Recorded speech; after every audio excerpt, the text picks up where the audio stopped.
પારડી હાઈવેના ફૂટ overbridge સાથે ભારેખમ trailer અથડાતા નુકસાન, બ્રિજમાં મોટું નુકસાન થતાં અવરજવર માટે કરાયો બંધ. પારડી નેશનલ હાઈવે નંબર 48 પર ચંદ્રપુર પાસે મુસાફરો અને વિદ્યાર્થીઓની સુરક્ષા માટે કરોડોના ખર્ચે બનેલા ફૂટ ઓવરબ્રિજને એક ભારેખમ પુલર ટ્રકે અડફેટે લેતા ચકચાર મચી ગઈ છે. પારડીના ચંદ્રપુરથી આઈટીઆઈને જોડતા આ સ્ટીલ ફૂટ ઓવરબ્રિજ સાથે સુરત તરફ જઈ રહેલા ટ્રક નંબર NL 01 AK3476ના ભરેલા કદાવર સામાનના કારણે જોરદાર ટક્કર થઈ હતી. આ ટક્કર એટલી ભયાનક હતી કે બ્રિજના મુખ્ય પિલરના અને અન્ય ભાગમાં ગંભીર ક્ષતિ પહોંચી છે. આ ઘટનાએ અનેક સવાલો ઊભા કર્યા છે.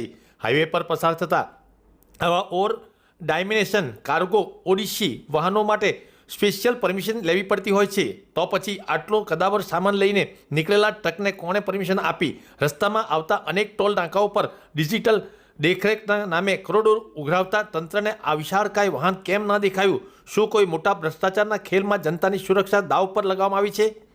અકસ્માત બાદ હાઈવે ઓથોરિટીના અધિકારીઓ દોડતા થયા છે, પરંતુ બ્રિજના પિલરમાં આવેલી ક્ષતિને કારણે હવે ચંદ્રપુરના રહીશો અને આઈટીઆઈના હજારો વિદ્યાર્થીઓ માટે આ એકમાત્ર સુરક્ષિત રસ્તો બંધ કરવાની ફરજ પડી છે.